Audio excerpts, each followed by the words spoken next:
I think it's quite clear, all our responses since last week. We've had ministers respond, we've had a TPN issued as well. Can we get your thoughts on why we raised this issue in the first place and what does it actually mean for all of us? I think to answer that question, we have to look at what happened, in 1965, 68, and what it meant then as between our two countries, and what does the naming of the warship means to us now. So if you go back, what happened then? It's well known. Indonesia was under President Sukarno. The Marines used civilian disguise.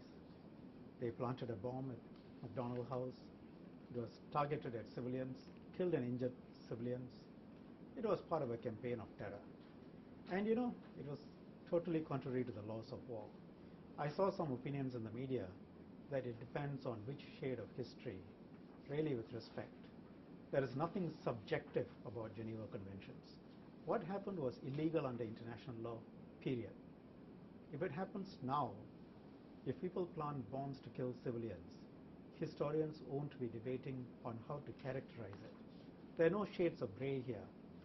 It was a part of a campaign of terror, attacks on schools, other civilian institutions. Bombs were planted across the island. These two men were tried in the courts. They committed a serious crime. People died. One of the ladies who died had 6 children. All were orphaned immediately. The case went off to the Privy Council in London. They were found guilty. They were hung in 1968. What did the event mean at that time between the two countries, Singapore and Indonesia? By the time the two men were tried and before they were hung, President Sukarno had lost power.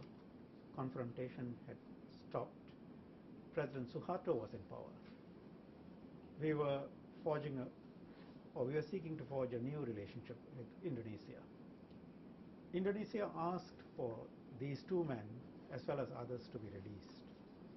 We released 45. Not many people appreciate. We released 45, including 2 men who had actually been sentenced to death because they had a bomb which exploded, but no one died. We took into account the relationship, what we were trying to do, and so we pardoned those 2 and we released 45 men. And the fact that no one had died in that particular explosion. The execution took place 3 years after the bombing and the killings.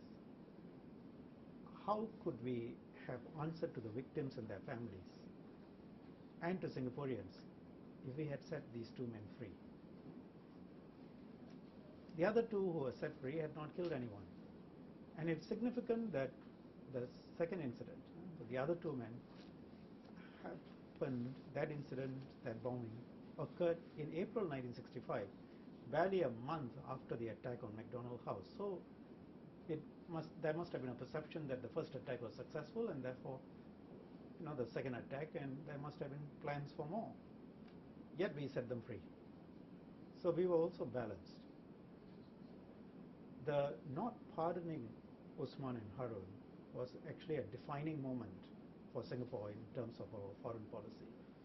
If we had agreed to release them, then that would have set the precedent for our relationship with all bigger countries.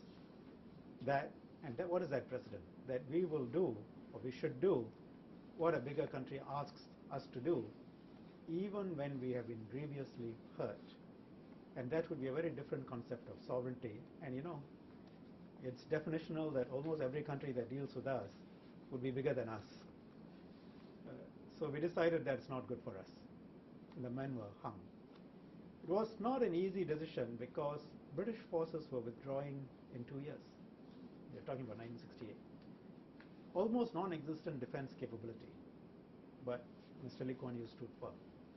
It was our sovereign decision. The Indonesian public was very upset. Our embassy in Jakarta was sacked.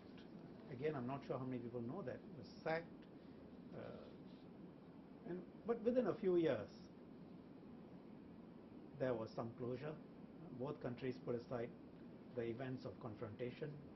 Our relationship improved. We took active efforts, President Suharto and Mr. Lee Kuan Yew. And today, if you look at the relationship, it is excellent. It's mutually beneficial. We were the second largest investor in Indonesia last year, and we have regular consultations. In fact, last week I was in Indonesia. We keep taking steps to strengthen our relationship, keep the momentum, because Indonesia and Singapore have to live together, and Indonesia has really provided the stability that has allowed the entire region to prosper.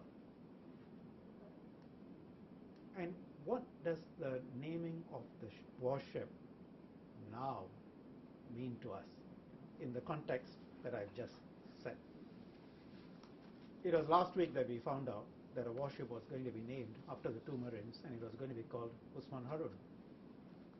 It is, of course, as many people in Indonesia, as well as some other commentators have pointed out, it is, of course, Indonesia's sovereign right to name the warship as it chooses, after whoever it chooses.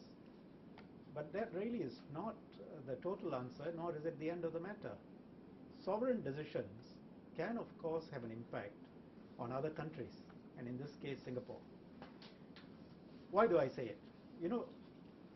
When you name a warship like this, there is a range of interpretations possible.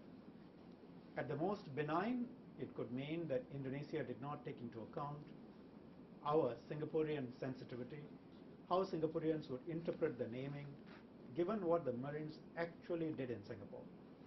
At the other end of the range, much less benign, is that Indonesia glorifies their actions in Singapore rather than simply treating them as heroes who did or who carried out their orders. Right?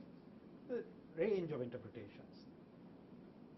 This is therefore an area where Indonesia's sovereign right to name a warship intersects with a part of our mutual history and Singaporean and Indonesian mutual decision to put that history behind us. And there has to be sensitivity on the part of both countries to make sure that it is behind us and not reopen it. That is why we asked Indonesia to reconsider the naming of the warship. It is one thing to name a building in Indonesia or bury them in the hero cemetery. It is quite another to name a warship. The signal is very different because the ship sails the seven seas, carrying that message to every land that the ship goes to as it carries that nation's flag. What is that message? So it would have been difficult